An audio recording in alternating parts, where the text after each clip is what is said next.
Right, get me right. I don't even know where to start. Start. Are you sure? Yeah. Are you sure? Yo! Come on, down the middle. Don't be shy.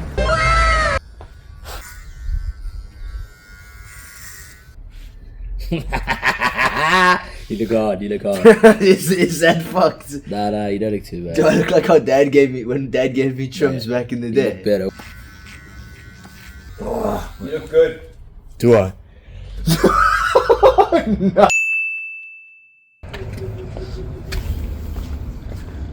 Well. Are you wearing a beanie? Hey, I got a surprise for you, bro. Surprise.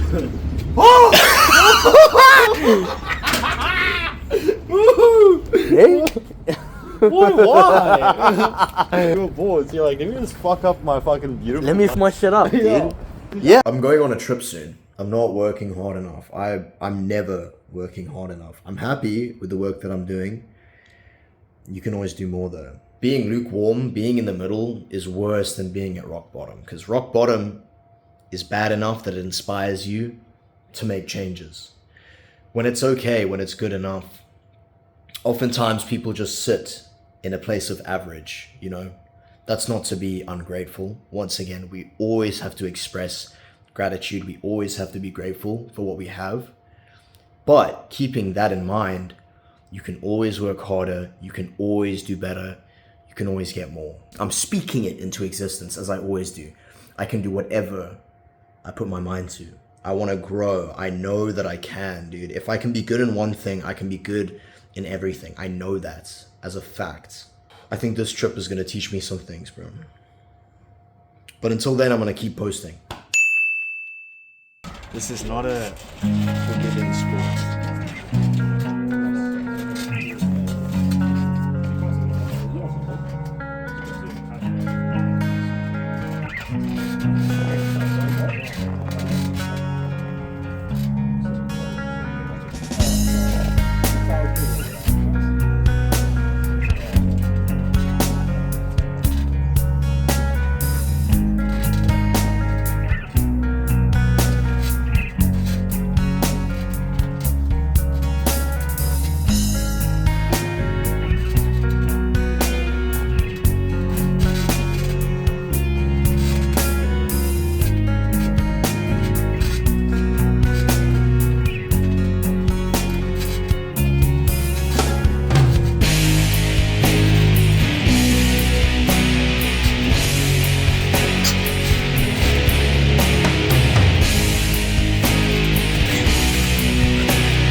Give it up, Anakin.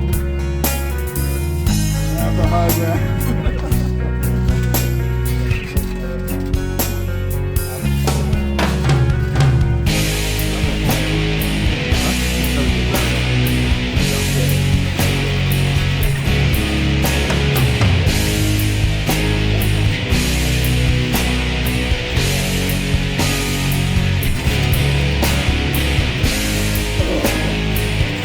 Oh, did you see that? I saw something. Oh, Oh my word. ugh. Let's see if I can get on camera. Fucking hell. Flexing his bicep.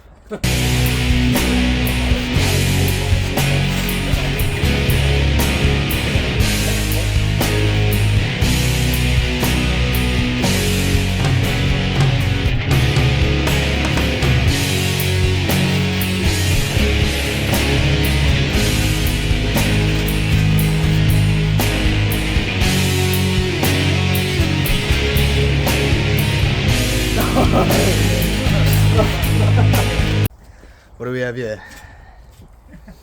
Power.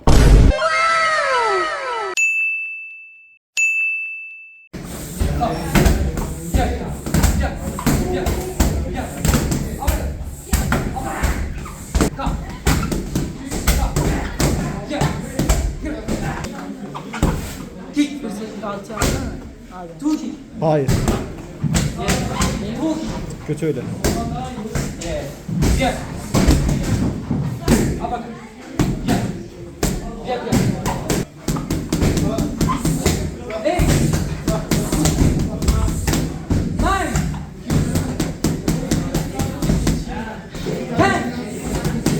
Come on buddy.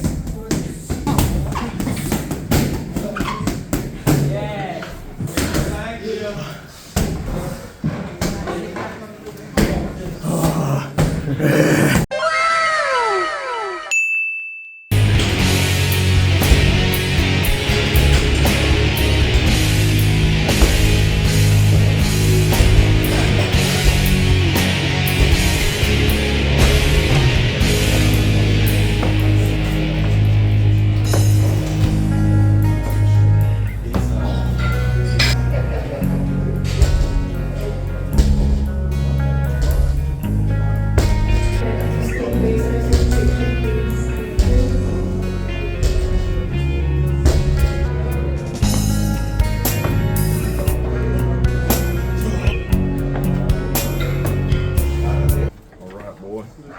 You're gonna earn your strap. Come on, let's go. No excuses, no.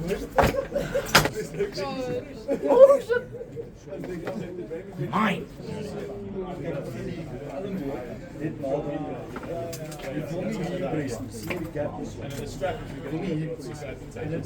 He was kind of like that, you know? That's often when, you know, you kind of like get into the end. I will see how sweet you are. Yeah, go right. The angle's like this. So it's for next time. It's just a female void. You're that precious strong. Like stronger. Oh!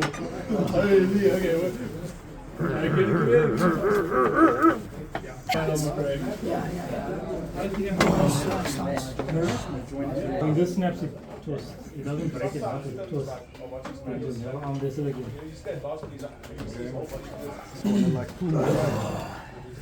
That. Why am I still pushing? No, you were pulling it. Okay. Oh, my toes cramping, bro. Understand now. So, that's why I would say easier if you were a top roller. Is this top rolling? Well, you're trying to hook, but you're going for the top roll by moving that. I don't know that. Not quite. You know, Not quite. Okay. What do you think I should do? Hook or top roll? it depends on you, whichever you feel comfortable with. Ik ga maar nog in nou uit vandaag. Like when you started, you would be sitting around trying to feel where it's comfortable. And when you figured out you wanted to beat me, you have to get on top of the animal. I'll hook in practice, but in a match I'll top roll. Thank you. The top of top. Hooking, you're trying to get as tight as possible. No, it sticks there. Sometimes the hook can be here, Always sticks there. sometimes it can be there.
in the motherland, and we are jacked and juicy as ever, boys.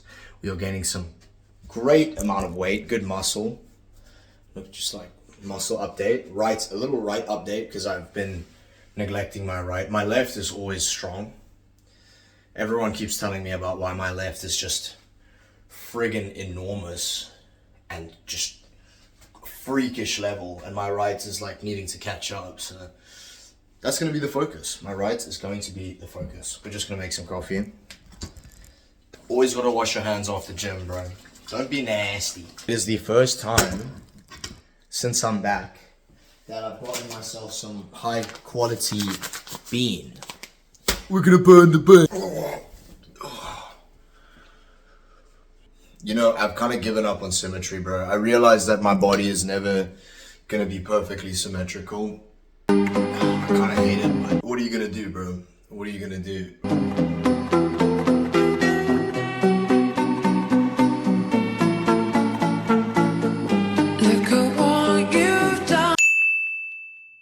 Don't get me wrong, like the old school bodybuilding videos, yeah, that's cool, that's great. I'm talking about the old school strength training videos. As you guys know, I'm a big strength fan and a big arm wrestling fan.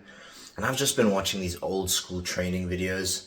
Alexei Vavoda, John Brzenk, like all these other guys, Denis Saplenkov. It's so cool, bro. We are just gonna like old school max. Forget the new era. All of the modern day era stuff just doesn't appeal to me. I was born in the wrong generation. Shut the fuck anymore. I just want to be old school jacked. No!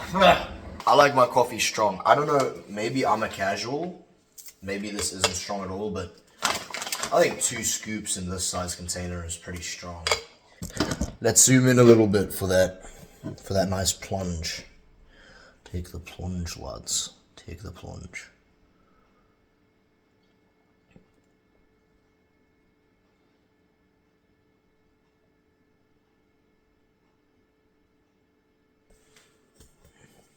It's good luck when you have all of your cats in the same place at the same time. Alright, let's get ourselves some coffee. Hey, that's my coffee. If there's one thing I've had to learn as someone who used to overthink a lot, is that everything is simultaneously deep, but not deep at the same time. And there are various levels to which you can deep things. And what I find is, for different aspects of life, people deep things differently. Some people take their training very seriously. I might be one of them. Other people take their academics really seriously. Some people take their poetry, their art very seriously. And perhaps each of those 3 people neglect, or not neglect, but they don't deep everything else as much, if you get what I'm saying. And I think it's an interesting transaction. And it's interesting to see who deeps what. Pause. It's interesting to have conversations with people and see what things they value, because there are also people who value something very deeply but don't deep it. They don't think about it in excess. They don't think about it too much. What I've found is that your ability to go and access these different layers of depth and intricacy in each craft is a skill in and of itself. It is really important to be able to not deep it at times, but it is also really important to understand the depths to which it can really go. And I think finding that ability is what makes you a master at your craft. It's kind of like the Dunning-Kruger effect, right? The Dunning-Kruger effect, if for those who don't know, is when you start out at something, you look to the simplest explanations, and when you explain or describe things within that activity, it's very simple, it's very rudimentary, it's very basic. Then, the more experienced you become, you realize the intricacies within that craft, within that thing, and you kind of think, damn, like it's a lot deeper than I thought it was, right? And you describe things in a lot more intricate way. It's a lot more in depth. it's a long-winded explanation of something. But then you'd reach this level of mastery where you kind of go back down to the first person, where you explain things in a simple way. You understand that it is a lot deeper than that, but you explain things in a way to which someone who is new to the subject can understand, because you yourself realize that it is actually not that deep. It took me about 5 years of training to understand that. To understand that all these things, leverages, insertions, genetics, even programming, dude, like, it's really not that deep. It's not. People think it is, but those people are not masters at their craft. That's not to say that I yet have achieved that level of mastery. I'm still aspiring to that. Okay? But in the same way, it's not that deep. I speak to people who are less experienced than me, and they say, yeah, my leverages aren't built for that movement, you know, or my genetics aren't built for that rep range. You know, my joints, I need such and such to protect my joints because of, you know, I don't want to create endurance muscle out of fast twitch muscle, fast twitch, slow twitch. Dude, you don't even know what that means. You don't really know what that means, but you think you do. That's the Dunning-Kruger effect. It's taken me a long time to get where I am, but there's an element of calm that comes with experience and having gone through these trials over and over and over and over for years on end, sitting here looking stupid, thinking to yourself, what am I actually doing? Like, what am I actually doing, dude? Like, I'm putting this much effort into trying to understand something, and I'm getting nothing out. I'm still not jacked. And then it hits you. Boom. You think, like, the best people in the world, the best athletes in the world, are oftentimes terrible coaches. Their knowledge is actually not as advanced as you'd like to believe. Now, don't get me wrong, there are exceptions. There are people who are exceptional at their craft and exceptionally knowledgeable. They're good at teaching as well as executing.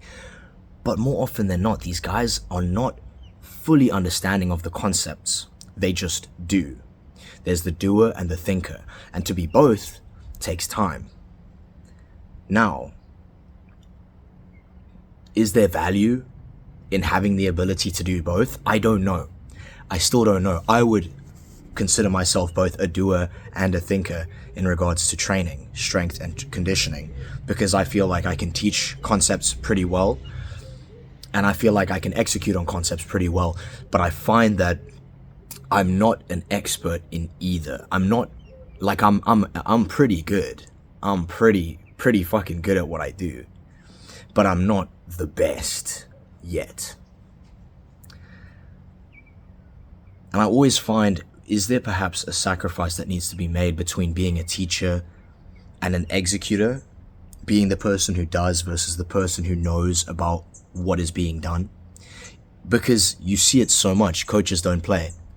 You see it so much with all these guys who yap online. They just talk and talk and talk, but they're all weak. They don't do. They're all broke. They don't do, right? Is there a sacrifice that has to be made? Or is it possible to be amazing at both, to be an amazing coach and an amazing athlete? It's difficult. I believe it's possible, but it's difficult. That's what I'll say. I'd like to believe that you can be an amazing athlete and be an amazing teacher, but I think that requires you being forever a student. But that's just sports, right? That's just training. If we take this concept and apply it to life, your ability to deep things to different levels. What I've found, unfortunately, as someone who tends to be an overthinker, is that thinking rarely often gets you to the place that you want to be. Thinking about doing the thing is not doing the thing. Asking why the thing exists or why it has come about is not the same as being good at the thing. I've spent so many years of my life trying to philosophize, trying to ruminate and think about things. But how often have I gotten things done? How often have I been the one to execute? Because it's so easy to sit on the sidelines and just watch, but to be in it is different, dude. It takes, once again, it takes a certain type of person to be able to do something well and also at the same time understand what you are doing. The concept, let's give an example. I mean, you ever been single and you see your friend who's dating this girl and you think, dude, like, it would be so easy for both of you to be happy if you just did X, Y, and Z. Or even he's not dating the girl, he's trying to chase this girl, he's trying to get her number, whatever. And you say, oh, it's so easy. Boom, do this, do that, and boom, you got a number, easy. You got a contact, whatever. Shit, I think something just hit my head. My point is that when you're not involved in it, it's so easy to coach because there's no stakes for you. There's no stakes, there's no involvement. You are completely detached and removed from the thing. You are just coaching, right?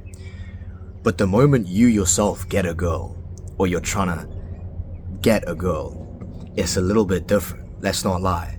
Like, you kind of fumble the bag a little bit in the sense that you don't have a clear head. You've got the love goggles on.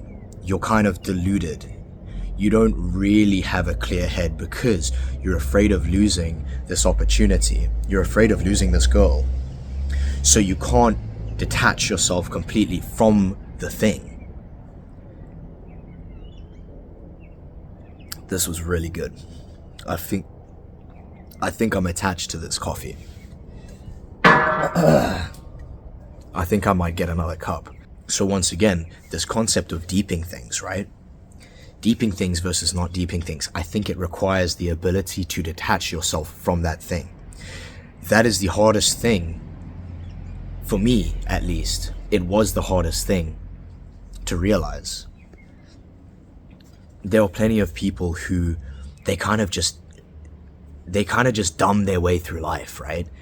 They're successful, but they're not like overly thinking about things. They're not philosophizing. They're not thinking about the intricacies. Why does this happen? What does this really mean? They don't think about that stuff. They don't care. They just do. So many athletes, only later on in their careers do they really start thinking about the implications and the weight of what they've done. They only really start thinking about it once they've made it, right?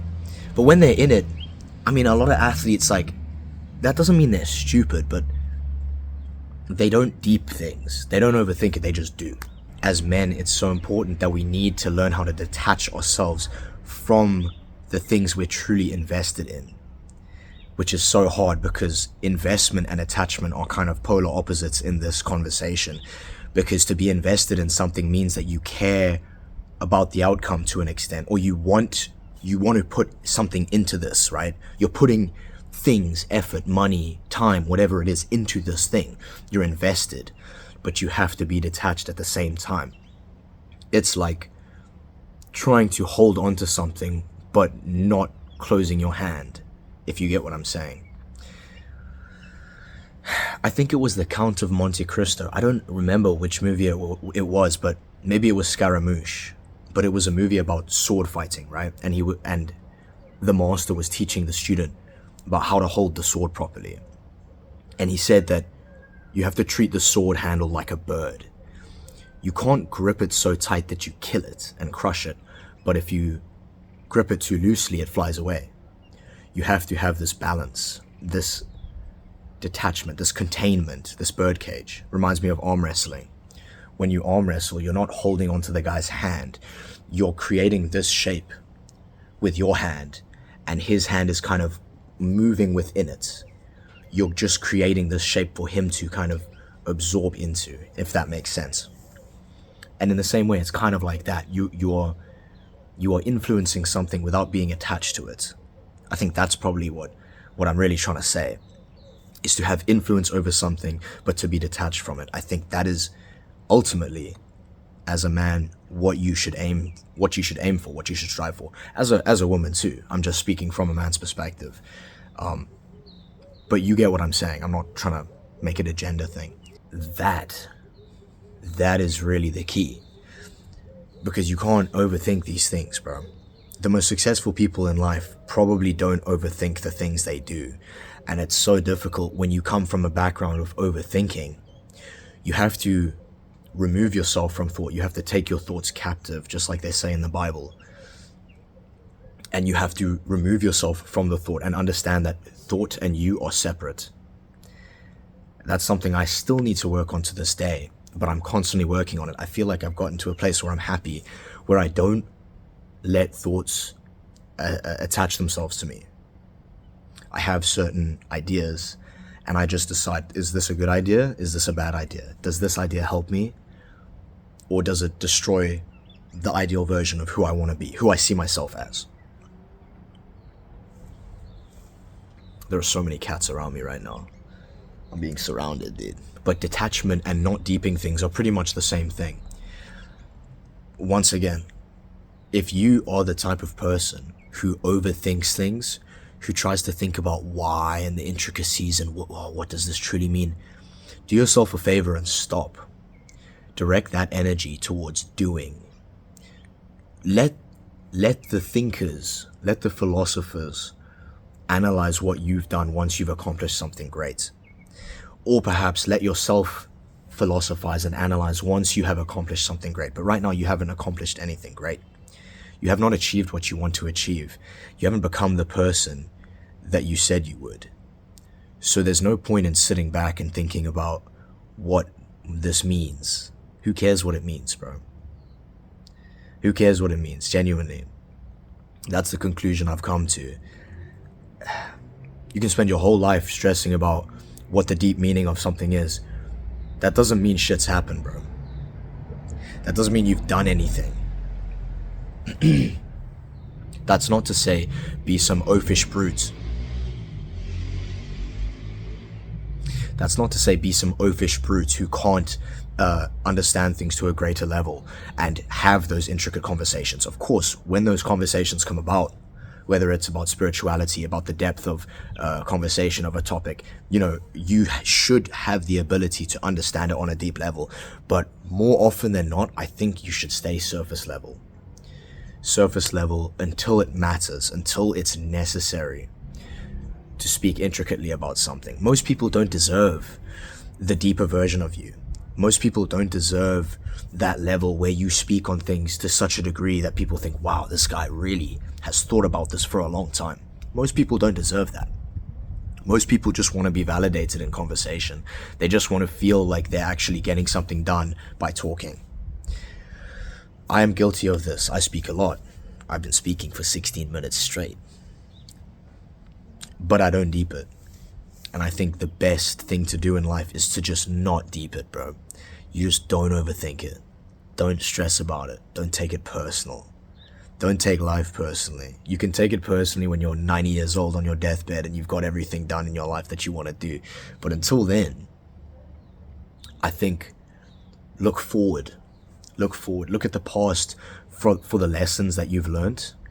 But don't let those lessons scare you away. Those lessons, obviously, we've all had deep things happen to us. Pause. We've all had lessons take shape in our lives. But once again, they're like pieces of equipment that you equip, right? And then that specific lesson applies to that specific situation when you see it in the future. You were too clingy with someone in the past. You know not to do that again, but you don't deep it. You don't beat yourself up over something that happened previously. Or maybe you were too scared to take a risk and you see that someone else took that risk and they won. They struck gold and you could have taken that risk and perhaps struck gold with that, right? For future risks to take those things. It's like tools that you equip for each specific future moment, future choice that you might have to make. Ironically enough, I've probably deeped this conversation quite a bit, but you get what I'm talking about, right? I feel like I couldn't have said what I needed to say without at least being a little bit more in depth. So I think I'm going to leave it there, boys. I think I'm going to leave it there. Have fun, Don't overthink things. Don't stress about things that you shouldn't stress about. At the end of the day, 98% of the things you worry about never come to fruition, or they never really affect you. It's just your body's way of trying to like scare you out of shit. Don't be scared out of shit. You can take that risk and you'll probably be fine. You can do that thing and the outcome will probably not be what you expect. It'll probably be better than what you expect, especially if you're someone that tends to overthink. I know you can do it. I believe in you. I appreciate you for watching, and I will catch you in the next one.